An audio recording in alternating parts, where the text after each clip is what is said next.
કેમ છો મિત્રો? જય શ્રી કૃષ્ણ, જય માતાજી. તો તમારું સ્વાગત છે આપણા શોમાં જેનું નામ છે પોડકાસ્ટ વિથ બ્રાન્ડ બીઝ ક્રિએટિવ્સ. સો આજે આપણે એક એવા આર્ટિસ્ટને મળવાના છે જે એક બિઝનેસમેન તો છે જ, પણ એના સાથે સાથે ખૂબ જ સરસ આર્ટિસ્ટ છે જેમનું નામ છે શશિન ત્રિવેદી.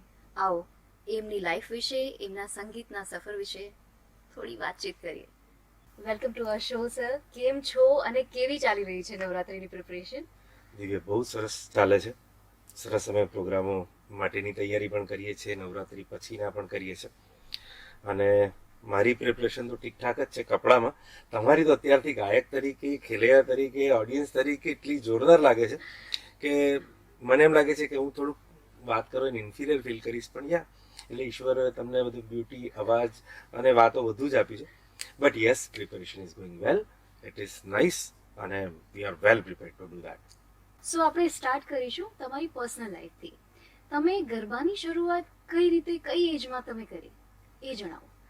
એકચ્યુઅલી જો સંગીતની શરૂઆત પહેલાં કહું તમને તો હું સ્કૂલમાં એક્ચ્યુઅલ ઓફ મેમોરિયલ સ્કૂલ હતી. હું આમ તો બાળપણમાં તો સરકારી સ્કૂલમાં ભણતો, ત્યારે પણ પ્રાર્થનાઓમાં જવું પડતું, પણ ત્યારે સાંભળતો. પણ સ્કૂલમાં ગયો એટલે પ્રાર્થનાની શરૂઆત થાય, તો મને ગાવાનો શોખ હતો જ એટલે હું પ્રાર્થના ગાવા જતો. તો સ્કૂલમાં જે સવારમાં થાય ને, તો આપણા પ્રિન્સિપાલની કેબિન હોય, એમાં માઇક હોય, અને પછી આખી બધી જ ક્લાસીસની અંદર એ પ્રાર્થના સંભળાય અને ગાવા જતો. તો એમાંથી શરૂઆત થઈ. પછી શ્રેય સાધક મંડળ વડોદરામાં છે, એની કોમ્પિટિશન થતી હતી. એમાં પહેલી વાર ગાયન ગાયું, તો એમાં પણ પહેલો નંબર મળ્યો. મુકેશનું ગાયન ગાયું હતું, જીસ ગલી મેં તેરા ઘર ન હો બાલમાં. એટલે મારા જન્મ પહેલાનું પિક્ચર હતું, પણ ગાયને ગાયું હતું. અને એના પછી મને શોખ હતો પિક્ચરના ગીતો ગાવાનો એકચ્યુઅલી. એટલે ઓર્કેસ્ટ્રામાં ને બધી જગ્યાએ મેં બહુ ટ્રાય કર્યો ત્યારે ગાવા માટે, પણ ત્યારે people were not giving chance. એટલે રવિન નાયક આપણા ગરબાના સિંગર છે, એમની સાથે કોરસમાં જોડાયો. અને પછી કોરસમાં બહુ વખત એમની સાથે ગાયું. બધી બહુ જ નાની બારીકીઓ ગરબાની, ગીતોની. એ તો ખાલી ગરબાની, તો સુગમ પણ બહુ સરસ જાણે છે. એમની પાસેથી જાણ્યું, શીખ્યો. અને પછી એમ કરતાં કરતાં ઓર્કેસ્ટ્રામાં પછી ચાન્સ મળ્યો. એટલે ઓર્કેસ્ટ્રામાં એન્ટ્રી એઝ અ સિંગર ના કરી, એઝ અ કોમ્પિયર કરી મેં, કારણ કે એમાં કોમ્પિટિશન બહુ હતી નહીં. એટલે પછી સિંગર, કોમ્પિયર અને મિમિક આર્ટિસ્ટ તરીકે ગુજરાતમાં હું એકલો જ હતો કે જે 3 કામ એકલો કરી શકે. તો એમાં વધારે ચાન્સ મળ્યો. પછી એમાં કારણ કે હું કોમ્પિયર અને સિંગર બને તો એટલે પરદેશ જવાનો ચાન્સ મળ્યો. પરદેશમાં તો એવું 4-4 મહિના, 5-5 મહિના રહેવાનું હોય, એટલે તમે ગા કરવાનું હોય. એટલે એમાં સિંગિંગ કરતા પ્રેક્ટિસ થઈ ગઈ અને પછી ચાલુ કર્યું. પણ ઓર્કેસ્ટ્રાની જોડે કારણ કે માયલો મારો અંદરથી સુગમ નહોતો, કારણ કે નાનપણમાં જ્યારે રવિનભાઈ સાથે અમે જોડાયા ત્યારે પુરુષોત્તમ ઉપાધ્યાય, રાસબિહારી દેસાઈ, આ બધા વ્યક્તિઓની શિબિર થતી હતી વડોદરામાં સંગીતની. ત્યારે શીખવા જતા અમે લોકો. એટલે એમાંથી મને સુગમ વધારે ગમે. આજે પણ કોઈક વાતને કહેવાની જો વાત આવે તો સુગમ એ શબ્દોની ફીલ સાથે થતું એક માધ્યમ છે, મને એમ લાગે. એટલે એની મજા અલગ હતી. એમ કરતાં કરતાં ગાવાનું ચાલુ કર્યું ને પછી વડોદરાના ગરબા મને ખરેખર તૈયાર બહુ સરસ હતા સુગમ સાથે. અને પરદેશ ગયા એટલે ત્યાં ડિસ્કો દાંડિયા કરવા પડે. પરદેશમાં તો ચેન્જ જોઈએ એ લોકોને. અલગ અલગ જગ્યાએ, ઓસ્ટ્રેલિયામાં અલગ થાય છે, અમેરિકામાં અલગ થાય છે. ગરબાની બીટ એ હોય છે, પણ રિધમની પેટર્ન અલગ હોય. જેમ કે આપણે 3 તાળીને અહીંયા આપણે બરોડાની અંદર કે ધીમ છીકતા છીકતા છીકતા ધીમ ધીમ, ત્યાં ધીમ તાડી તાગ ધીમ તત ધીમ તાડી તાગ ધીમ ધાંગ ધા ધીમ તાડી તાગ ધીમ ધાંગ ધા ધીમ. યસ, એટલે એક રિધમ પેટર્ન જુદી હોય, પણ સમથિંગ લાઈક દેટ એવું કંઈક થતું. એટલે એમ કરતા પણ મારે બરોડા અંદરથી ઘૂસેલું હતું. એટલે લગભગ આજથી 15 વર્ષ પહેલા વડોદરામાં પહેલી વાર આદ્યશક્તિ ગરબા અમે બિઝનેસમાં હતો, એટલે એમાંથી એક બધા માણસો ભેગા થયા, અમે મિત્રો, અને એક આયોજન કર્યું. અને સૌથી પહેલા લક્ષ્મી વિલાસ પેલેસમાં જ તે વખતે યુનાઇટેડ વે પણ નહોતું આવ્યું, ત્યારે ગરબા મેં કર્યા હતા. 2 વર્ષ સુધી કર્યા અમે લોકો. એને બહુ સરસ ગરબા ત્યાં આગળ થયા. અને પછી અમે સમા કર્યું ને પછી એમ કરતા કરતા ગરબાની શરૂઆત. અને હજુ સુધી હવે નવરાત્રી વડોદરામાં કરું છું. પછી એના પહેલા પરદેશ હોઉં કાં તો પછી પરદેશ હોઉં, નવરાત્રી તો વડોદરામાં જ કરું છું. શ્યોર. સો આપણે લાઈફમાં એક સપોર્ટ કરવા વાળું વ્યક્તિ હોય, જે ફેમિલી હોય છે, રાઈટ? યસ. સો કઈ રીતે તમારું આખું બેકગ્રાઉન્ડ મ્યુઝિક ફેમિલી છે કે તમે જ એકમાત્ર છો જે અલગથી સિંગર તરીકે બહાર આવ્યા છો ફ્રોમ ફેમિલી? તમને કોઈ એવું બેકગ્રાઉન્ડ એટમોસ્ફિયર મળેલું નાનપણથી સિંગિંગનું? ના, ટુ બી ઓનેસ્ટ દિવ્યા, એવું છે કે મારી પાછલી 7 પેઢીમાં તો કોઈ ગાયક છે નહીં. મારી આગલી પેઢીમાં પણ 2 જણા કોઈ ગાતા નથી. મારો દીકરો દીકરી એ લોકો બીજું બધું સરસ કરે છે.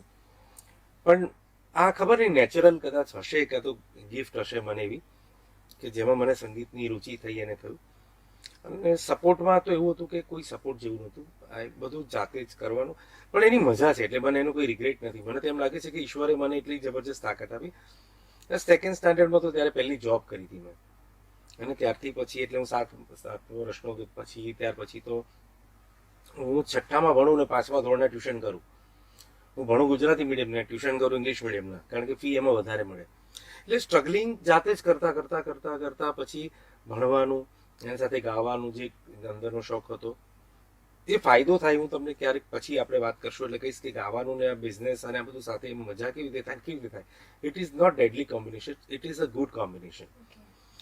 તો એમ સ્ટ્રગલ કરતા નીકળ્યા, આગળ પહોંચ્યા, અને ખબર નહીં એની મેળે રસ્તો બનતો ગયો. ઈશ્વર, તમે જ્યારે સાચું વિચારો ને અને સારું કરવા ઈચ્છો ને તો ઈશ્વર રસ્તો આપે જ છે. પ્રામાણિકતા તમારા કામમાં જોઈએ છે, કમિટમેન્ટ અને સમય. 24 કલાક મારી પાસે પણ છે, 24 કલાક મુકેશભાઈ અંબાણી પાસે પણ છે, પણ એ વધારે પૈસાદાર છે, હું નથી.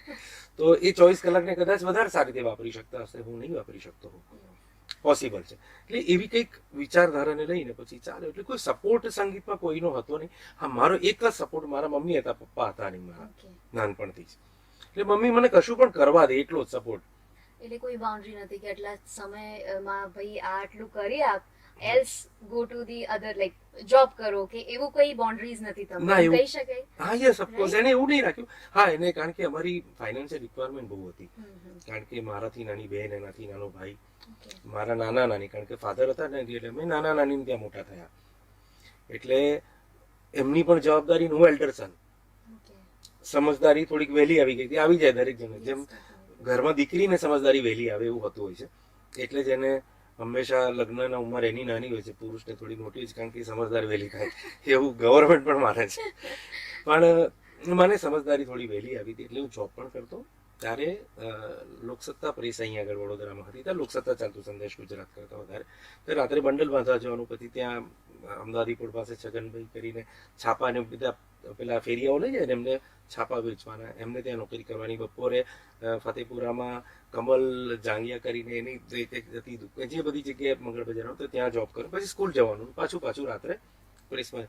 એટલે પૈસા તો કમાવાના જ હતા. એટલે મમ્મીની જરૂરત હતી કે ભાઈ થોડું કામ તો કરજે, પણ એમાંથી ક્યાંક ચોરી કરીને સમયની સંગીતને પકડી રાખતો હતો. એને તો મને સાચવ્યો છે, જાળવ્યો છે, પાલવ્યો છે અને જીવાડ્યો છે. મેં મારી વાઈફ સાથે લગ્ન કર્યા ને તારે ઓફબીટ વાત કરું, મેં એને પહેલા એવું કહ્યું કે છે ને તો તારો નંબર 3 રહેશે. એટલે એને એવું તો પહેલા કોઈ બીજી 2 હતી કે શું એમ. એટલે મેં કહ્યું એવું નથી, પણ પહેલું છે ને મારા માટે સંગીત છે, બીજી મારી મમ્મી છે, અને ત્રીજી તું છે એમ. એટલે તારો નંબર એ રીતે 3 છે. અને till today she believe in this, અને એને મને રેકગ્નાઇઝ કરી. હું આજે પણ ગમે તેટલા વાગે રાત્રે મારી ઈચ્છા થાય ને હું 2 વાગે પણ આવ્યો હોઉં, શોમાંથી પણ આવ્યો હોઉં કે ક્યાંથી, પણ હું હાર્મોનિયમ લઈને બેસું તો ખાવું છે એવું પણ ન પૂછે, જમી તો લે કે એવું કોઈ. અને નો બડી, મારા ફેમિલીમાંથી નો બડી આસ્ક, કારણ કે if I am doing music એટલે મને કોઈએ કશું જ નહીં પૂછવાનું. એ અતૂટ હજુ સુધી ચાલે છે. ગ્રેટ. મતલબ તમને તમારી વાઈફનો પણ ખૂબ ખૂબ સપોર્ટ મળ્યો છે, right, two follow your dreams, right? Okay, let's talk about business. જેમ કે તમે વાત કરી પછી બિઝનેસ પણ તમે સ્ટાર્ટ કર્યું, રાઈટ? લોકોને ખબર છે જેસ્મીન મોબાઈલ બહુ મોટી બ્રાન્ડ થઈ ગઈ છે ઓલ ઓવર ધ વડોદરા. તમે જોશો ઘણી બધી, હવે તો ગુજરાત આખામાં છે, આખા ગુજરાતમાં 200 સ્ટોર્સ છે. ઇવન મહારાષ્ટ્રમાં પણ છે, એમપીમાં પણ છે અને રાજસ્થાનમાં પણ છે. એટલે we are in 4 state now. Very nice. We are having more than 250 stores now. Okay, so sir એની શરૂઆત કઈ રીતે, શું થોટ આવ્યો તમને કે બહુ, જેમ કે તમે શેર કર્યું કે નાનપણથી બહુ બધો સ્ટ્રગલ રહ્યો છે તમારી લાઈફમાં, રાઈટ? બહુ ઝીરોથી કદાચ તમે સ્ટાર્ટ કરેલું. માઇનસ. હા, શ્યોર, ડેફિનેટલી. સો માઇનસથી તમે જે સ્ટાર્ટ કર્યું તો એ થોટ આવો, it's very difficult to think about that. So how you thought that, artist is totally opposite thing, mobile. Yes, Divya, it's a very good question. Actually, so many people are curious about this. Yeah, how you do this and how this deadly combinations occurs and how it happens now and how you maintain it. People normally ask me. Basically, એવું છે કે છે ને, હું સંગીતના ફિલ્ડમાં અને એમાં સારા પૈસા કમાયો, ટુ બી ઓનેસ્ટ. બહુ મોટી સાક્ષીએ કહું છું તમને કે આ જેટલું બધું બિઝનેસ છે ને, પપ્પા હતા નહીં, મારા કાકા મામા, કોઈ માસી માસા મામા, કોઈ પૈસા આપ્યા નથી. સંગીતે મને પૈસા આપ્યા હતા, એમાંથી પહેલી દુકાન લીધી હતી મેં. કારણ કે મારે પરદેશ રહેવું પડતું હતું, પૈસા આવતા હતા, પૈસા હતા ને એટલે લોકો બોલાવતા નહોતા, લગ્નમાં ના બોલાવે, બે સમજો, એટલે વ્યવહાર કરવાનો હોય નહીં, આપણે ખાવા આવીએ તો ખર્ચો જ નહીં, તો પૈસા વધવા માંડ્યા. એમાંથી પછી દુકાન લીધી. એમાંથી એવું કે, અને મારી પાસે એજ્યુકેશન હતું, હું સારું એવું ભણ્યો parallelly. I completed BCom, DTT, MCom. I completed Inter CS as well. I'm LLB too. Sir શું બાકી છે? એટલે અને સરસ રીતે મને બહુ શોખ હતો ભણવાનો ને પત્રકારિત્વની પેરેલલ થોડી નોકરી કરી હતી, ઘણા વર્ષો કરી, ઘણી બધી કરી. એટલે મને લોનું નોલેજ હતું, એટલે હું LLB બહુ ઝડપથી થઈ શક્યો. સ્કૂલ એજમાં જ આ બધું કરતો હતો. ગાવાનું રાત્રે હોય, દિવસના કામમાં બીજું કંઈ હોય નહીં, અને કોમર્સ લીધેલું એટલે ક્લાસીસમાં કે કશે જાવ તો કંઈ વાંધો નહીં. પણ આઈ વોઝ ઇનફ સ્માર્ટ કે એકવાર વાંચી લઉં અથવા એકવાર સાંભળી લઉં તો એક્ઝામમાં પાસ થઈ જાઉં. મારા કોઈ દિવસ ખાલી ખબર નહીં 12th સારા પર્સન્ટેજ આવી ગયા, બાકી 50-60% વધારે આવે જ નહીં. પણ એમાં મેં કશું કર્યું નહીં, નોકરી જ કરી હોય. સો નાઉ ટુ ધ પોઈન્ટ ઇઝ કે પૈસા આવ્યા પછી મેં એક વસ્તુ જોઈ કે છે ને, એક બહુ કડવું સત્ય છે જે કદાચ પબ્લિકને, બિંગ એન આર્ટિસ્ટ જેને ભવિષ્યમાં થવું છે એની જોડે જોડે આપણને હું કહેતો આવ્યો છું કે ખાલી મ્યુઝિક કરવાથી છે ને સાહેબ, મારુતિ આવે, મર્સિડીઝ નહીં આવે. નામ બહુ મળશે તમને, એટલે મને બહુ નામ મળ્યું. હું વિશ્વના 54 દેશ, 54 કન્ટ્રીઝ ફર્યો, with so many playback singer સાથે કામ કર્યું. મેં ઘણી બધી જગ્યાએ ગાયું, ગુજરાતીમાં, હિન્દીમાં, બધામાં વોઇસ ઓવર્સ કર્યા, મુંબઈમાં ઘણી એવી ફિલ્મોમાં પણ ઘણું બધું ગાયું. પણ એ બધું બરાબર છે, દોડા દોડ, ફેમિલી કાંઈ મળે ના મળે. તમે અહીંયાથી આજે મહેસાણાથી આવ્યો હોય શોમાંથી અને સીધું અમદાવાદ જવાનું, અમદાવાદથી આવ્યો ને ઇન્દોર જવાનું હોય, ઇન્દોરથી આવ્યો ને સુરત જવાનું હોય, બરોડામાં શો હોય તો હોય, અને બરોડાનો શો કરીએ એટલે શો પેમેન્ટ ઓછું હોય.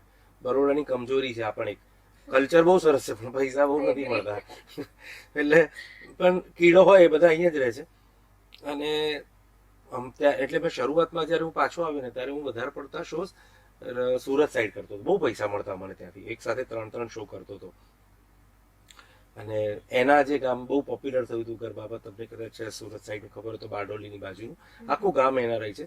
આગળ નાવાનું પાણી પણ મિનરલ આવે છે, એટલા બધા પૈસાદાર લોકો છે. એટલે એ ગામના ગરબાની શરૂઆત કરી હતી. પછી બારડોલી, પછી ઘણી બધી જગ્યાએ ડિસ્કો દાંડિયા ત્યાં થાય, એટલે પૈસા માટે. પણ તોય એ પૈસા આવી શક્યા કે જે મને એમ લાગતું હતું કે મારું જે કેલિબર છે. એટલે મેં પેરેલલી એક બિઝનેસ શરૂ કર્યો, જેમાં મારા વાઈફે મને થોડો સપોર્ટ કર્યો. એટલે અમે ગિફ્ટ આર્ટિકલના બિઝનેસ શરૂ કરેલું. એમાં પછી પેલું કસ્ટમ નોટિફાઈડ આવ્યું, પછી મોબાઈલ આવે એટલે મેં મોબાઈલ શરૂ કર્યો. અને પછી એજ્યુકેશન હતું અને મેનેજમેન્ટ સ્કિલ સારી હતી. એટલે રાત્રે શો, દિવસે દુકાન. આમાં પેલું અમિતાભ બચ્ચન જેવું છે કે રાત કો ખાઓ પીઓ દિન કો આરામ કરો, એવું થતું નતું. પણ રાત કો ભી ખાઓ પીઓ, દિન કો ભી ખાઓ પીઓ, 24 ઘંટે કામ કરો. એટલે વી ડીડ દેટ. અને એટલે બિઝનેસમાં આવવાનું મૂળ કારણ એક જ હતું કે સંગીતમાં નામના પુષ્કળ છે, બહુ લોકો ઓળખે તમને, અને બધા બહુ જ વાહ વાહ કરે. તમે સ્ટેજ પર હોય એટલે તો તમે એવું લાગે કે આપણે ઈશ્વર છે એમ. પણ નીચે ઉતરો ને પછી પેમેન્ટ માટે પણ પેલા શોધવું પડે કે એટલે પેલા બાથરૂમ કહે ને ઉભું રહે કે ભાઈ આવશો તમે એટલે પેમેન્ટ આવે. અને આપણે આ પાછા એની સામે પેલા આર્ટિસ્ટો હવે કે પેલો આવે તો આપણું પેમેન્ટ થાય. એટલે એ આખી સિક્વન્સ જોઈને ત્યારે એમ થયું કે ઇટ ઇઝ નોટ ગુડ. પણ બિઝનેસ કર્યા પછી એક વસ્તુ આમાં મેં બહુ સરસ કરી હતી. મારા આર્ટિસ્ટો આજે પણ પ્રાઉડલી મારે માટે કહે છે કે હું ગમે ત્યારે શો કરવા જાઉં તો ઘરેથી પૈસા લઈને જાઉં. શો પતે એટલે પહેલા આર્ટિસ્ટોને, મારે મ્યુઝિશિયન્સને પૈસા પેમેન્ટ થઈ જાય. મારું જ્યારે મને પાર્ટી પૈસા આપે ત્યારે ઠીક વાત છે. પણ આ combination is not deadly, it is good combination, જે હું તમને પહેલા કહેતો હતો. હાવ ઇટ ઇઝ એ કહું દિવ્યા, કે તમે આખો દિવસનો સ્ટ્રેસ લઈને આવ્યા હો ને, તમારે પુષ્કળ સ્ટ્રેસ હોય, પણ જ્યારે રાત્રે તમે હાર્મોનિયમ લઈને ખાલી આમ જીશાર પાડો તો એમ થાય કે યે બાત. એટલે અને બીજા દિવસ માટે હું ફરી એટલા જોશથી કામ કરવા તૈયાર થઈ જાઉં. એટલે આમાં ઈશ્વર છે, પેલામાં પૈસા છે. એટલે મારુતિથી આપણે ઓડી જોતી હતી. હા, યસ. સો તમને લોકોને મારુતિમાં ખુશ છો તો બી happy with music. Yeah, And if you want to purchase Audi, then sir is a big example. Please learn from them, right? Yeah. So as you said કે થાકીને આયા હોય અને રાત્રે તમે મ્યુઝિક થોડુંક જસ્ટ એક સાંભળી લઈએ ઓર હાર્મોનિયમ હાથમાં રહીએ તો મજા આવી જાય.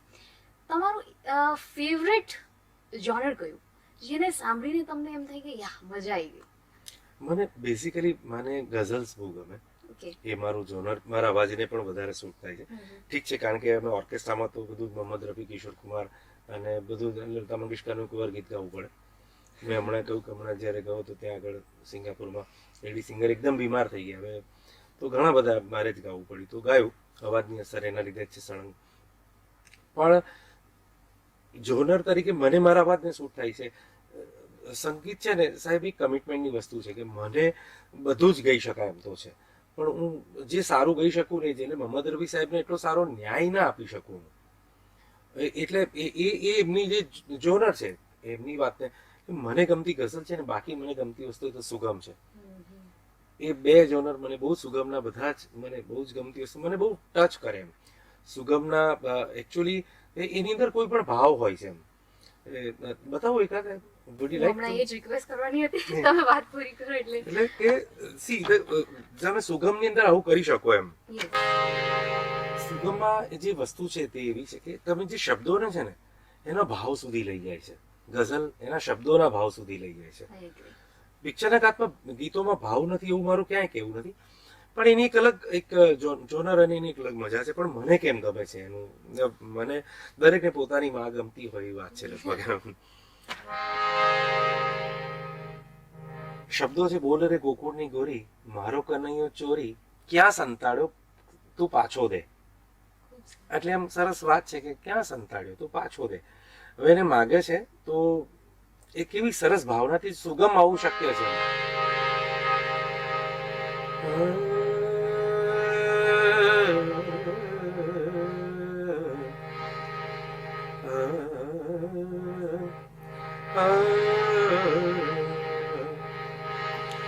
બોલે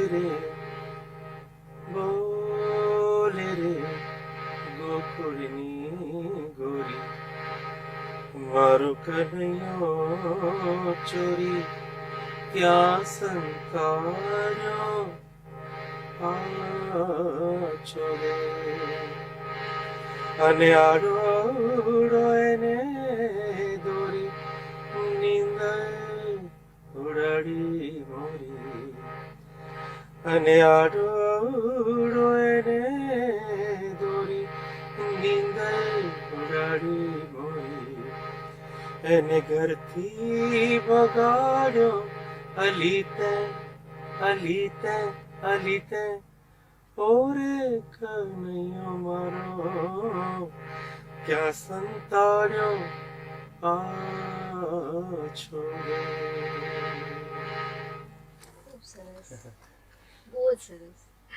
તો સંગીતની વાત થઈ રહી છે, so let's talk about garba, right?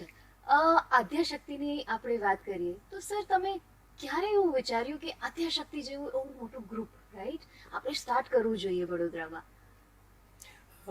એની છે ને શરૂઆત આમ જોઉં ને તો એક એક્સિડેન્ટલ થઈ ગઈ હતી. ઓકે. બન્યું તો એવું કે હું તો નોર્મલી નવરાત્રીમાં પછી ક્યાં તો અમેરિકા જઉં ને, બાકી 10 દિવસ હું સુરત બાજુ ડિસ્કો દાંડી. પણ અંદરથી પેલું મને ખંજવાળ કરી કે હું સુગમના ગરબાને મને જે મારી બહુ સરસ બધી તૈયારી છે એ બધું હું કંઈક કરું એમ. તો અહીંયા આપણા એક ડાન્સર ગ્રુપ છે, ચિરાગ મહિડા અને જિગ્નેશ પાઠક, એ બહુ પોપ્યુલર છે એ લોકો, પણ they are very good choreographer as well, અને બહુ સિનિયર પણ છે. એ લોકો કે અમારે અમારી પાસે જગ્યા છે મળી ગઈ છે અમને લક્ષ્મી વિલાસ પેલેસની, અને અમે સરસ ગ્રુપ શોધીએ છીએ. બીજા બધા ગ્રુપ છે પણ અમે એ લોકોને એફોર્ડિંગ કરે અમે પહેલી વાર કરીએ છીએ, એટલે અમારી પાસે પૈસા નથી. તો મેં કહું પૈસા કર તો હું કેવી રીતે કરીશ, તો કે તમે બિઝનેસમાં છો એટલે તમને સ્પોન્સર જલ્દી મળી જશે એમ. એટલે ટ્રાય કરીએ એમ. અને મને પણ અંદરથી બહુ હતું કે વડોદરામાં કહું, વડોદરામાં નહીં કરવાનું બહુ સાચું રીઝન ઓનેસ્ટલી કહી દઉં છું, એટલે પબ્લિકલી કહું છું, છતાંય ધીસ ઇઝ ફેક્ટ. બધાને કદાચ ઓર્ગેનાઇઝરને થાય કે પ્લીઝ કલાકારોને પૈસા પૂરેપૂરા મળે. સારા પૈસા બહુ મોંઘું પડે છે અત્યારે, અને ઘણા બધા કલાકાર તો આની પર જીવતા હોય છે. એ બજેટ બરોડામાં નથી, આખા ઇન્ડિયામાં ગરબાનું બજેટ છે જે ગુજરાતનું છે, અને ગુજરાતની એટલે વડોદરાની બહાર પણ છે. અહીં આગળ 5-7 જગ્યાએ છે મોટી જગ્યાએ, ત્યાં પૈસા આપતા હશે જેવું લાગે છે. બાકી તો બધા પછી ડેમો આલવો પડે ને બધા પેલા જોવા આવે ને, એમાં પાછું એમાં એક સંગીતનો સાય કોઈને ખબર ના નહીં, આપણે ગરબા જોવા આવે ને. એટલે મેં આજ સુધી કોઈને ડેમો આપ્યો નથી લાઈફ ટાઈમ. હું કહું છું તમને ફાવે ઠીક નહીં, ડેમો વેમો ને બુક થાય પછી જોવા આવવાનું, નહીં તો જોવા પણ રિહર્સલ નહીં આવવાનું. એટલી મારી સંગીત પ્રત્યેની આટલા વર્ષોથી કામ કરીને હું એને કોને દિવ્યા જોવા આવે તો બતાવું કે ચાલ, કારણ કે એને ખબર છે, આઈ અન્ડરસ્ટેન્ડ. કોઈ સરસ સિંગર સચિન લીંબે સાંભળવા આવે, અતુલ પુરોહિત સાંભળવા, તો એમને કહેવાય કે હા એ લોકો લાયક માણસો છે કે એમની સામે કંઈક કરી શકું. પણ સી અપાર્ટ ફ્રોમ ધીસ, એટલે એક અહીં પૈસા બહુ મળતા એટલે કરતો નહીં. આ લોકોને કરવું હતું ને મને મારી અંદરથી પેલી બરાબરની સુગમની ને બરોડાના ગરબા ગાવાની તબલા સાથે પેલું ટીમ્પાની ને રોટો ને ઢોલ ને ડ્રમ સાથે કહીને તો કંટાળ્યો હતો. એટલે મને ઈચ્છા બહુ જ હતી. હા, એટલે સુગમ અને પ્રાચીન બંને સરસ. ત્યાં પ્રાચીન ગરબા થાય ડિસ્કો દાંડિયામાં, પણ પ્રાચીનની બહુ સીધું છે, બીટ ટુ બીટ ગાયા કરવાનું એમ. એમાં એ ગરબો કોરાવ્યો ગગન ગોકમાં, બસ આવું જ ચાલે. અહીંયા એમાં એ ગરબો કોરાવ્યો ગગન ગોકમાં, સંગીતની જે વેરિએશન છે એ અહીંયા મજા છે. એ ફીલ અહીં ના આપી શકાય જ નહીં. એટલે ડ્રમમાં તમે ગમે તેટલું ફીલ લાવો પણ ખોવાઈ જાય, બિચારો ઢબળ ઢબળ થાય. એ ભાગવા વાળાનું જે ખાલી ડાન્સ કરવા એમના માટે છે એમ કહી શકાય. એક્ઝેક્ટલી. અને અહીં એક સર્કલ લઈને ફરતા, અહીંયા સાંભળીને કદાચ લોકો રમે છે, અને ગાય સાથે. હા ગાય છે, યસ તમે સાથે. હું ગરબા ગાઉં છું, મને ખબર છે, હું અમુક ગરબા ગાઉં છું, મને એવું યાદ છે કે અમુક ગરબા હું જયારે ગાઉં લોકો ઉભા રહીને મેં એમને દે વર લિટરલી ક્રાઇંગ એમ, એટલા શબ્દોથી એ એવી રીતે ખુશ થઈ જાય કે એમ થાય કે અરે આવું કેવી રીતે બની શકે એમ. કે કૃષ્ણ ભગવાનનો એક એટલે બધાને એવું છે કે કૃષ્ણ જતા રહ્યા અને રાધાને છોડી દીધી ને એમને તો કશું હવે, એમની પાસે તો મથુરા છે ને દ્વારકા છે ને, એટલે એવું નથી. પણ કૃષ્ણ પણ રાધાને યાદ કરે છે.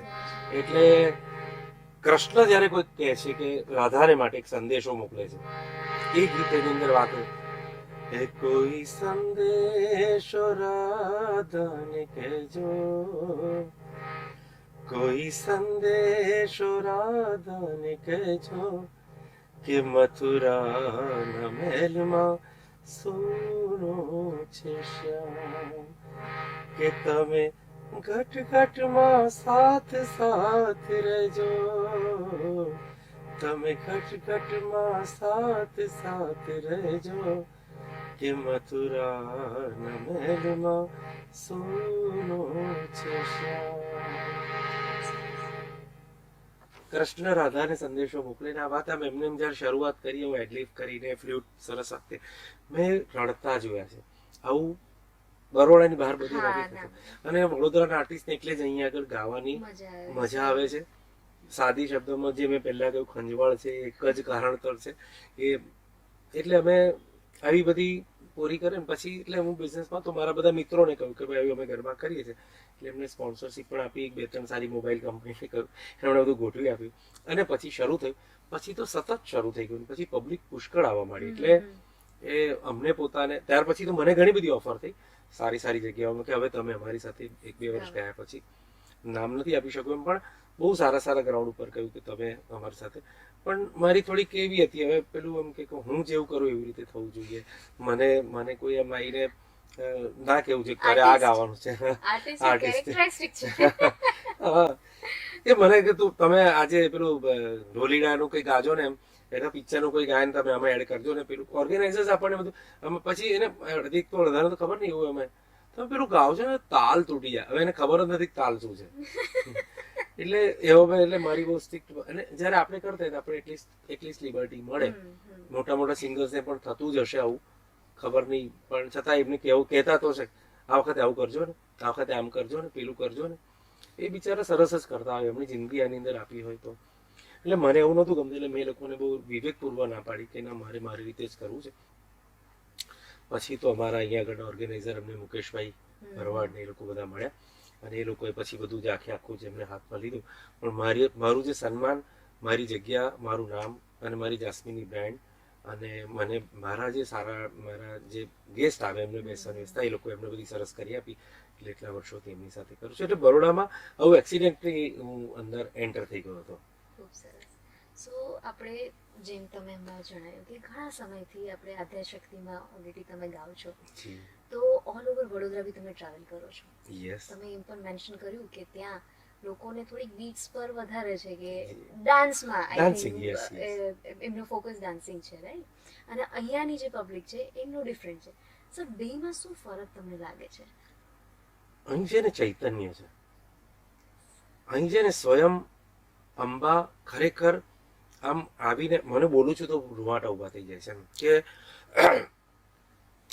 કે ખરેખર આવી જાય છે. મને વાત કરતા પણ આઈ એમ ગેટિંગ ઇમોશનલ, કે તમે જ્યારે ગાઓ છો ને સાહેબ, એની અંદર એક ઓરા, ખબર નહીં, અહીં આગળ અહીં વચ્ચે ગરબો થાય માતાજીના ગરબાની અંદર, ખરેખર એ 9 દિવસ એને અખંડ દીવો રાખે લોકો, રોજ આરતી થાય, બધે આરતી તો થાય છે, એવું નથી રેકોર્ડ, હું કોઈ દિવસ આરતી રેકોર્ડ પર કે સીડી પર આટલા વર્ષો કરી હું જ ગઉં છું 10 દિવસ, અને એમાં કોઈ જ બાંધછોડ નથી. એટલે અહીંયાની એક દિવ્યતા છે, અહીં સાક્ષાત માં ભગવતી બિરાજમાન હોય છે એવું અમને અનુભૂતિ થાય છે. મારો આટલો બધો ગમે તેટલો અવાજ અત્યારે ઠીકઠાક છે સાહેબ, એ માતાજીની એવી કૃપા છે કે સ્ટેજ ઉપર ચડું ને તો હું એ દિવસે અવાજ એમ કાચ જેવો સ્ટેજ ઉપર માઇક હાથમાં આવે ને, અવાજ એને ગમે તેટલી, અને 10 દિવસ હું એકલો ગઉં છું. અને મારી સાથે એક લેડી સિંગર છે, અમે 2 જણા, એ કદાચ 30-35%, 70% ગરબા હું એકલો જ 10 દિવસ ગઉં છું, 9 નહીં 10. પણ ઈશ્વરની કૃપાથી સરસ, અને ત્યાર પછી જવાનું છે. તો અવાજને કઈ ને, એ આ દિવ્યતા ખાલી વડોદરામાં છે. એક એવું એક ચૈતન્ય છે ને, એક અદ્વૈત એક વસ્તુ બને છે. અને એમાં આપણે ત્યાંની છોકરીઓ, દીકરીઓ, ઇવન બહેનો, મોટી મોટી વડીલો પણ સાહેબ એવા કપડાં પહેરીને આવે ને, એને જોઈને તમને આમ દીકરીને જોઈને દીકરીનો ભાવ આવે, બહેનને જોઈને બહેનનો ભાવ આવે. તમને કોઈ પણ વડોદરાની છોકરીઓ ગમે તે કપડાં તમે અત્યારે પહેરીને આવ્યા છો, તમારા ડ્રેસિંગની આખી એક સેન્સ અલગ છે એમ, એટલે એક વૈભવ, એક જાજરમાન વસ્તુ લાગે તમને. એવા ડ્રેસિંગ આપણા વડોદરાના છે. કોઈ જો મોટા ટીલડા અને એક અલગ ગ્રુપમાં છોકરો અને છોકરી ફરતા હોય ને એવું બધું, અને એક સરસ લયબદ્ધ ફરે, લોકો બધા ગરબા ગાય, એ લોકોને ગરબા ખબર હોય છે.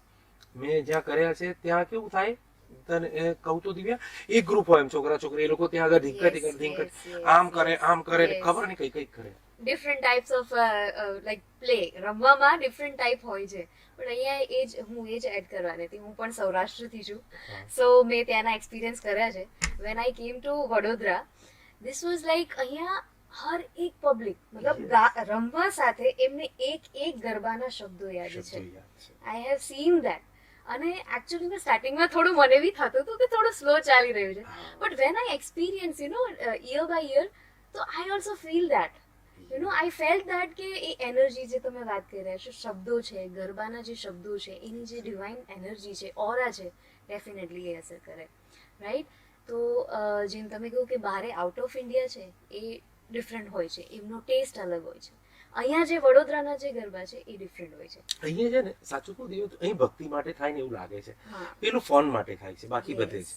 અને ગ્લેમર ને બધું પણ એ બી અલગ ઠીક છે હવે, પણ મને એવું ગમે છે કે આ 9 દિવસ ગ્લેમર ને બદલે ભક્તિ કરી જોવા જેવી છે. આખું વર્ષ બહુ સરસ જાય, મજા આવી જાય. અને થોડું સ્લો, હા ઓફકોર્સ એ લોકોની કમ્પેરમાં લાગે, પણ સ્લોમાં જેટલી મજા છે એક જ દિવસે 100 વર્ષ ના થવાય. એકચ્યુઅલી ત્યાંથી આવી એટલે મને થોડુંક તો નવું લાગે, બટ વેન આઈ શિફ્ટેડ હવે મને ત્યાંનું નહીં ગમતું. You want believe, when I have sum festival, એટલે મેરેજીસ હોય તો ગરબા તો આપણે ગુજરાતીના મોસ્ટ ફેવરેટ છે, રાઈટ?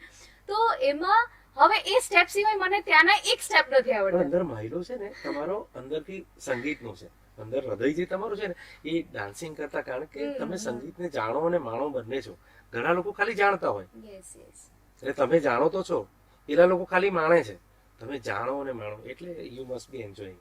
Yes yes. સો સર તમને જેમ કે ગરબા વિશે વાત કરી ને, બહાર અને આઉટ ઓફ ઇન્ડિયા અને વડોદરાની, હવે વડોદરામાં જ તમને વર્ષોથી તમે ગરબા કરી રહ્યા છો રાઈટ, તો પહેલા 25 વર્ષ હોય 30 વર્ષ પહેલાના જે ગરબા છે અને અત્યારના ગરબા છે એમાં તમને શું ડિફરન્ટ લાગે છે? લોકોની ચોઇસીસ, અત્યારની ચોઇસીસ, અત્યારની જે જનરેશન છે એની ચોઇસમાં તમને શું લાઈક એક શિફ્ટ થયો છે? શું તમારા પોઈન્ટ ઓફ વ્યૂ? આમાં છે ને એમ પેલા 3 જે યુગ હતા ને, પેલું દ્વાપર, કળયુગ અને પેલા એના જે 3 યુગ જેવું છે આમાં. એક યુગ જે હતું જ્યારે હું નાનો હતો ત્યારે છે ને એકદમ દેશી ગરબા ને એવું બધું થતું હતું. માએ પહેલે શેરી ગરબાઓ જે થતા, એટલે અંદર એક ઢોલ હોય, એક સાદું માઇક હોય, ભૂંગળાવાળા ને એની અંદર બધા થતા. ત્યારે હું ખૂબ નાનો અને ત્યારે જોતો, એટલે માએ પહેલે પગથિયે પગ મૂક્યો, માએ બીજે પગથિયે પગ, આવું જ ગરબા ને એક અલગ, એ બધું બહુ સરસ હતું. પણ એની અંદર પણ બહુ સરસ સરસ ગરબાની વાત હતી. પછી ધીમે રહીને એક ઓર્ગેનાઇઝ ગરબાનું એક સ્વરૂપ ચાલુ થયું, એટલે એક સમૂહ ગરબા મહોત્સવ ચાલુ થયો. એક એ બીજો ચેન્જ આવ્યો. પણ ત્યાં સુધી ગરબામાં પહેલા ઢોલ એકલું જ હતું, હવે એમાં તબલા થોડાક એડ થયા, પછી હાર્મોનિયમ આવ્યું. ત્યારે કીબોર્ડ ઠીક ઠીક હતું, એમ પેલો કેસિયો અને લોકો કીબોર્ડને કેસિયો કહેતા, પણ હાર્મોનિયમ પર બધું થતું. એક એ ફેઝ આવ્યો અને એ ફેઝને થોડુંક ઉપર ગયા ને એટલે થોડાક સુગમ વધારે એડ થાય એની અંદર. જ્યારે વડોદરા શહેરમાં રિષભ ગ્રુપ એક અલગ જગ્યા લઈને આવ્યું ત્યારે, અને એ ક્રેડિટ એ ગ્રુપને આપવી જ પડે કે સુગમની સરસ સરસ વસ્તુ એ લોકો લાવ્યા. અને પછી ગરબાનો એક નવો ટ્રેન્ડ આવ્યો, પછી એ સરસ ચાલ્યો. પછી એની જોડે જોડે એક બીજું આવ્યું ફોક, જે અતુલ દાદાએ કર્યો, કે પ્યોરલી ફોક જ વધારે પડતું, ખાલી ઓરિજિનલ. એની અંદર વચ્ચે મારે એક બહુ મોટું નામ, આપણે જેમણે ગરબા ઉપર પીએચડી કરી, ડોક્ટર કલહંસ દેસાઈ, એ તમને કદાચ ખ્યાલ છે કે નહીં, પણ બહુ મોટું નામ વડોદરા શહેરનું. યસ. તો એમણે બધા પંચમહાલના ગરબા ગીતો, સૌરાષ્ટ્રમાં ક્યાં જતો, એ બધી વસ્તુઓ એ પંચમહાલની એમણે કરી. એટલે એક એ ફેઝ વચ્ચે ચાલ્યો. હવે એ બધા ફેઝમાંથી હવે પબ્લિક મોટી થઈ, વડોદરા વિસ્તર્યું. એની સાથે હવે થોડી ઘણી બધી સાઉન્ડ સિસ્ટમમાં સૌથી વધારે સારી વસ્તુઓ બની. પહેલા અમે ગાતા DD3 નો નાનો ઇકો આપેલો, ડબ્બા એટલે ઇકો બને, ડબ્બા એટલે ઇકો ચાલુ, અને એ જ, બાકી કશું વધારાનું મળે નહીં. હવે સિસ્ટમ સરસ થઈ. એઝ વેલ હવે થોડું ઓક્ટ્રોપેડ એડ થયું, ત્યારે ઓક્ટ્રોપેડ હતું નહીં. કીબોર્ડના બધા નવા નવા ટોન્સ એડ થયા. ગરબાની અંદર રિધમ પહેલા એક સરખી જ ચાલ્યા કરે, એટલે એમાં વચ્ચે બહુ વેરિએશન્સ કે કશું બહુ ના આવે એમ. એટલે આપણે કોઈ ચાલ્યા કરતો હોય ગરબો, ધીન તચ તડ તીન તચ તડ ધીન તચ તડ ધીન તચ તડ શીખશે છે, ધી તચ તચ તચ તચ ધી તચ તચ તચ, એવું ચાલ્યા કરતો, એ જ ચાલ્યા કરે. હવે તા તિરકડ તા તિત્તા તા ધીન ધીન તા છીકતે તા છીકતે તા છીકતે તા ધીન ધીન તા છીકતે તા છીકતે તા તા તા તા તા તા તા તા તા તા તા તરકડ તા તિત્તા તા ધીન ઠીક તાક ઠીક તાક ઠીક તાક, આવું બધું વેરિએશન્સ હવે થયું. એટલે લોકોને મેલેડી ફોકને, ઓરિજિનલ ફોકને અલગ રીતે પ્રેઝન્ટ કરવાનું એક અલગ મજા અત્યારે થઈ. એટલે આ યુગ ગરબાનો એમ પહેલા ને 25 વર્ષમાં ને અત્યાર સુધીમાં 25 વર્ષમાં 3-4 ફેઝ આવી ચૂક્યા. અત્યારે એક એવો ફેઝ ચાલે છે કે જ્યાં આગળ બેઝ જોઈએ છે. મારા ગ્રુપમાં પણ બેઝ ગિટારિસ્ટ છે, મેં એને રાખ્યો છે. એની અલગ મજા આવે છે, જે થઈ શકે છે. સો આટલો મારી દ્રષ્ટિએ આમ દેખાતો ચેન્જ આટલો જ છે. સો સર, તમે જણાવ્યું કે પહેલાના ગરબા અને અત્યારના ગરબામાં મ્યુઝિકમાં કંઈક ચેન્જ થયો છે, હા, બીટ્સમાં ચેન્જ થયો છે, યસ, બટ જે શબ્દો છે એ સેમ જ છે. સેના સેમ જ છે. થોડુંક ફોક તરફ વધારે લોકો વળ્યા છે. મારી દ્રષ્ટિએ ફોકને વધારે એન્જોય કરે છે હવે લોકો. એટલે ઘણીવાર એમ થાય કે આ એક છોકરી આમ સરસ એક ગરબો લઈને આવે અને એને એકદમ દેશી સાવ જૂનો ગરબો હોય, એને કોઈ દિવસ એ નાગર નંદજીના લાલ, એટલે હું નાનો હતો ત્યારે પેલા ઢોલમાં એ નાગર નંદજીના લાલ નાગર નંદ, એને લોકો, એને ખબર છે ગરબો. એનું મને એમ લાગે છે કે પાછલા જન્મમાં આ ગરબા એને સાંભળ્યા હશે, એટલે અત્યારે વધારે પોપ્યુલર છે. મને એમ લાગે છે, એવું મારો સાચું ખોટું ઈશ્વર જાણે, પણ આવું કંઈક છે. એટલે એવું એક જૂના ગરબાને નવી સ્ટાઇલથી ટ્રેન્ડ કરવાનો એક અલગ ટ્રેન્ડ ધારો ચાલુ થયો ચાલુ છે. થયું છે. Yes yes. સર તમને ક્યારેક આમ મન થાય જ્યારે તમે સ્ટેજ પર પરફોર્મ કરતા હો, ગાતા હો, તો એમ થઈ જાય પબ્લિક યાર હું થોડું ડાન્સ કરી લઉં, ગરબા રમી લઉં, એવું કોઈ દિવસ થયું છે તમને? હા, બહુ સાચું, આ બહુ સરસ વાત કરી દીધી. એકચ્યુઅલી મને તો હું મોટે ભાગે જ્યારે મેં ગરબાની શરૂઆત કરી ત્યાં આગળ તો બહુ ડિસ્કો ને એમ તો નહોતો, ઉપર જ ઉભા રહેતો, બહુ તો પેલા પિક્ચરના ગાયને એવું તેવું થાય તો મારા ગાવાનું ગાઈ લઉં ને પછી હું બેસીએ. પણ અહીંયા આગળ શરૂ મેં એવું કરતો કે જ્યારે મારો ફિમેલ સિંગરનો ગરબો આવે અથવા અમે છે ને એકલા કોરસના પણ ગરબા કરી, ખાલી મેલ સિંગર ગાયું નહીં, ખાલી કોરસ જ ગરબા ગાય, ખાલી કોરસ. એમાં કોઈ નો મેલ સિંગર, Lead નો કોઈ લેડી, singer કોઈ નહીં. લીડ સિંગર નહીં, Only ઓનલી group. બધી જ કોરસ. અને એટલું સરસ ગાયેલું. મને ત્યારે શરૂમાં બહુ જ રમવાનો શોખ, અને આજે પણ મને ગરબા રમવાનો હજુ પણ એટલો જ શોખ છે. એટલે હું વચ્ચે એ ટાઈમમાં એક ચક્કર મારી આવ્યો. પણ હવે એટલા માટે જવાનું થોડુંક, ત્યારે મોબાઈલ હતા નહીં, હવે સેજ ભૂલે ચૂકે બી એક ચક્કર મારવા જઈએ એટલે પેલા સેલ્ફી વાળા બહુ આવે. એમનો પ્રેમ છે એટલે એમને તો વંદન છે મારા. પણ એટલે ગરબો બિચારા બીજા રમતા હોય ને લોકો તૂટી જાય ને ઘણાને, એટલે હવે હું નથી જતો. પણ યા આઈ વોઝ ગોઈંગ. એન્જોય કરો છો. ઓકે, તો આદ્યશક્તિમાં આપણે એવું કોઈ ગરબો કે પબ્લિક તમે જસ્ટ સ્ટાર્ટ કરો ને, એક મ્યુઝિક હોય રાઈટ, એ મ્યુઝિક સાંભળીને પબ્લિક ગાંડી થઈ જાય રમવા, એવો કોઈ ગરબો તમે શેર એમાં કરી શકો? એકચ્યુઅલી છે ને રોજ એકાદ બે, એટલે નોર્મલી જેટલો દેશી અમે કૃષ્ણ ભગવાન ચાલે જ્યારે શરૂ થાય ને એટલે તમારે એ જબરજસ્ત આખી એની માહોલ મજા આખો આવી ચેન્જ જ થઈ જાય. Yes. એની અંદર તમે ચાલુ કરો એટલે કૃષ્ણ ભગવાનની આમ પેલે એની રિધમ પેટર્ન ચેન્જ થઈ જાય ત્યારે એવું થાય. અને એક તણતા હડકે હો પેપડો પેલી કરીએ તો બી સરસ થઈ જાય. અને તણતાલીની અંદર આપણે પેલું આપણે અમે કઈ અમે આવી રીતે કરવાની હતી, લેડીઝો જ ગરબો છે, હમણાં નથી યાદ આવતું. પણ યસ, એક એવા જ એક ગરબા છે થોડા દેશી ગરબા, એનાથી લોકો કૂદવાની જ્યારે આવે ને ત્યારે મજા આવી જાય, એવું થાય છે. સો એઝ અ સિંગર તમે વાત કરી, હવે એઝ અ બિઝનેસમેન તમે શું એડવાઇસ, જે લોકોને આગળ ભવિષ્ય બનાવવું છે, બિઝનેસમેન બનવું છે, શું એડવાઇસ તમે કરી શકો એ લોકોને? દિવ્યા, બહુ સરસ વાત તો છે, પણ આ છે ને બહુ ડિફિકલ્ટ ટાસ્ક છે. મ્યુઝિક પણ ડિફિકલ્ટ છે, પણ એમાં તમે રિયાઝ કરીશું. આની અંદર છે ને પબ્લિક ઇન્વોલ્વ છે. જેને બિઝનેસ કરવો હોય ને, તો આજે હું 500 કરોડનો બિઝનેસ કરું છું, તો 500 કરોડનો બિઝનેસ કરું છું એટલે I am not owner, I am servant first. એટલે પહેલાં પહેલું લોકોએ સમજવાનું કે તમે જ્યારે શેઠ થાવ ને એટલે સમજી લો કે તમે નોકર થયા છો. જે દાડે તુમાકી આવી ને તમને એટલે તમે ગયા. એટલે તમારે જેટલા તમારી સાથે છે તમારા આશ્રિત નથી. ઈશ્વરે તમને જગ્યા આપી છે કે એમની સાથે તમે પારિવારિક જોડાઓ ને તમારી સાથે કામ કરે, પણ એ તમારા નોકર નથી, એ તમારા પરિવારના મિત્રો છે. એવું yes, as a family. Exactly. એટલે પહેલાં પહેલું, એટલે ઘણીવાર હવે આટલું બધું થઈ ગયું એટલે ભાઈ ચાલ પાણી લઈ આવી, કઈ છે, અથવા તમે એન્ટર થાવ છો એટલે તમારી સિક્યુરિટી સર, તો બધા સેલ્યુટ ને બધું બહુ મજા આવે.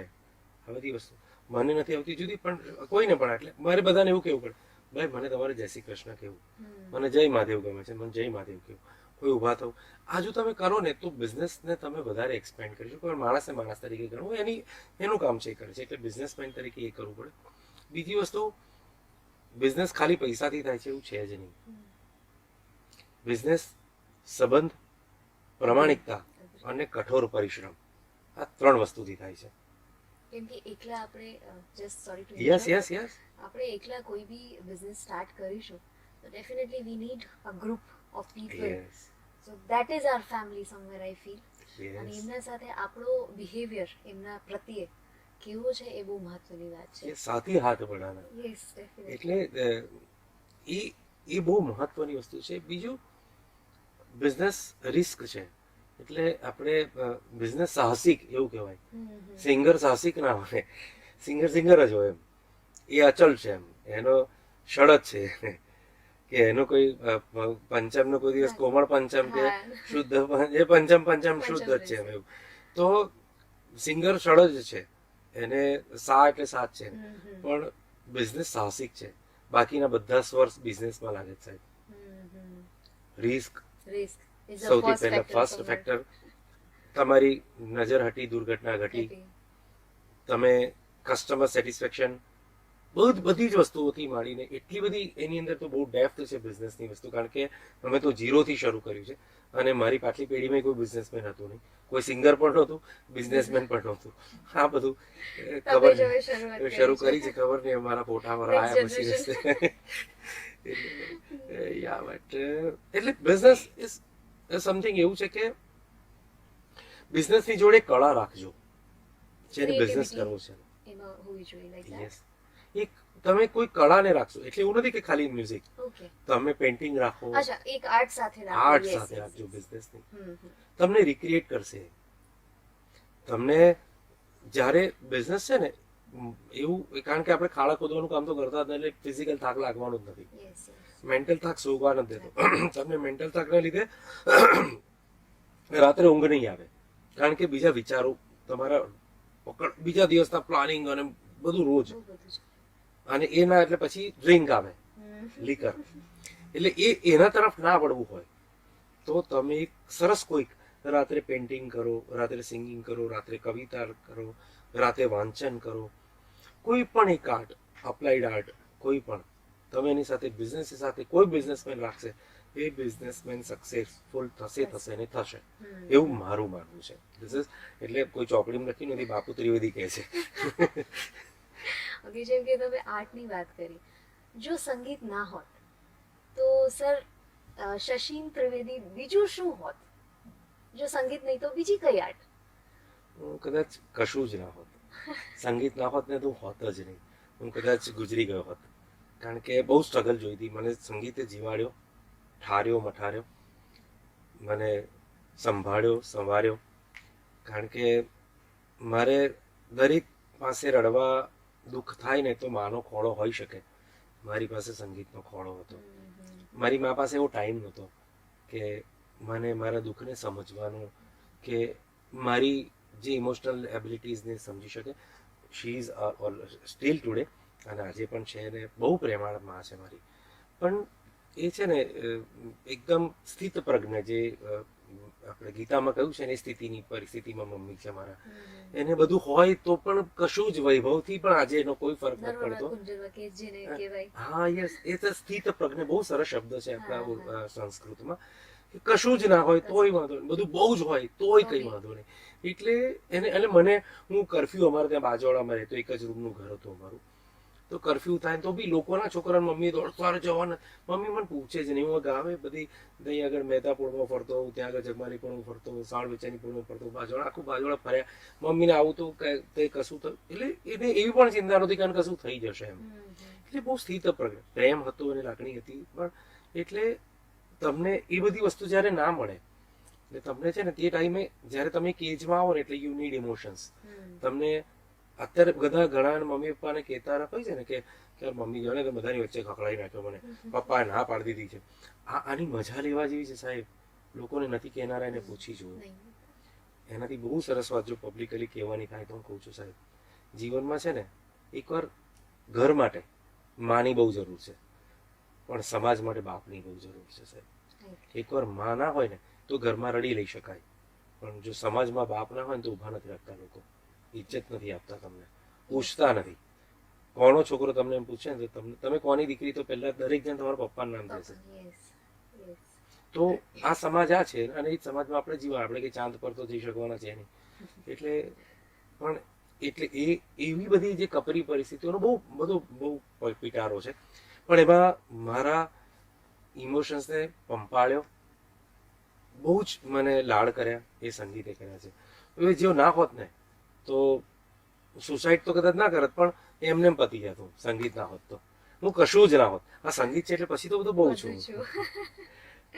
ઓકે, સો લાસ્ટ ક્વેશ્ચન સર, આદ્યશક્તિમાં આ વખતે શું નવું છે, શું એક્સાઇટિંગ છે, શું લઈ રહ્યા છો નવું? યસ, જો સાચું કહું ને તો આમાં ગરબામાં નવું તો કશું, લગભગ બધું આમ કહેવાની વાત તો બધાને હોય છે કે અમે આમ કરશું, નવું તો ખાસ કંઈ હોતું નથી.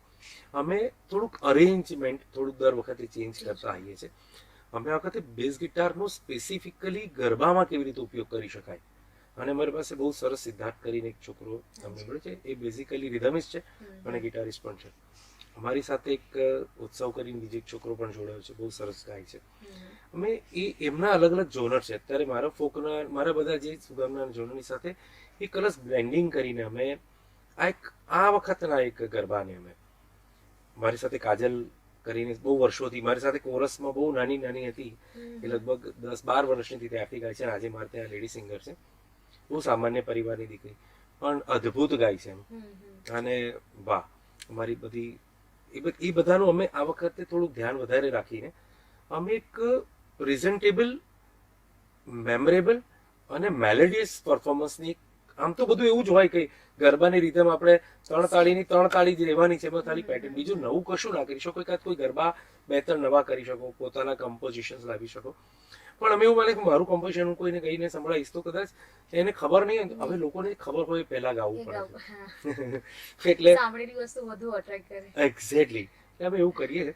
એટલે અમે આ બધાની અંદર કરેલું છે. પણ એકાદ 2 વસ્તુ આ વખતે બહુ સરસ રીતે એક રિધમમાં કોરસને અને એની આલાપ કરીને જે શરૂઆત ગરબાની જ્યારે 2 તાળીની થાય, એને માટે માને જ્યારે આવકારીએ ઉપરથી, તો કેટલા સરસ ભાવ સાથે અમે એને બોલાવીએ, એ માટેને એક બહુ સરસ અમે ગરબો આ વખતે તૈયાર કર્યો. બહુ જૂનું કમ્પોઝિશન છે, મારું નથી, મોટે ભાગે પરેશ ભાઈનું છે, પણ હવે કદાચ પણ બહુ સરસ છે. એટલે એનાથી આ વખતે અમે બહુ જ એક રાગદારીથી, આલાપથી ને બધું કરીને કંઈક કરવાના છે, નોટેશન્સ એની સાથે એવું ચેન્જ કરવાના છે. આઈ થિંક વી લાઈન અગર તમે સાંભળો તો definitely please, it is my privilege. એ મારી કેબના મલકથી ઉતરતા લાગે હો. કમ્પોઝિશનની દાદાગીરી શું છે, જેવા શબ્દો છે એવું કમ્પોઝિશન છે. રાત આખી ઝરમરના ઝાઝર લાગે, ઝાઝર છે. ઓ રાત આખી ઝરમરના ઝાઝર લાગે, એ મારી કેબના મલકથી ઉતરતા લાગે હો, ઉતરતા લાગે હો. રાત આખી ઝરમરના ઝાઝર લાગે, રાત આખી ઝરમરના ઝાઝર લાગે. એની અંદર પાછળ મેલેડી સરસ કરી છે અમે, આની અંદર કોરસની એક અલગ સરસ જગ્યા બનાવી છે. અને આને આખી એક ગેબી તાકાત માતાજીની અંદર ઊભી થઈ ગઈ, એટલા એની સાથે અમે બહુ જ એને સાંભળવા ત્યાં બધા આવે એટલે મેં આટલું જ ગાયું છે. બહુ સરસ લાગશે, બહુ સુંદર. This is what we have done. So this is the end of the show. Thank you so much, sir, અમારા શો પર આવવા માટે. Next time definitely I would like to meet you again. ફરી પાછા આપણે એક પોડકાસ્ટ માટે મળીશું, હે ને? થેન્ક યુ સો મચ, બહુ મજા આવી તમારી જોડે વાત કરીને.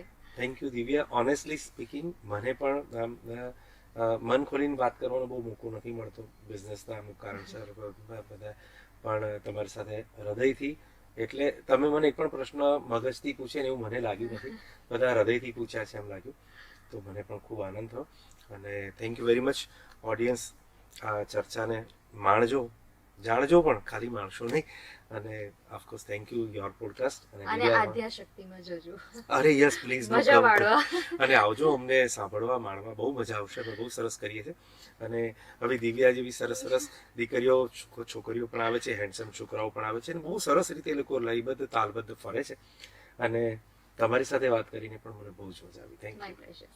Thank you so much. Thank you.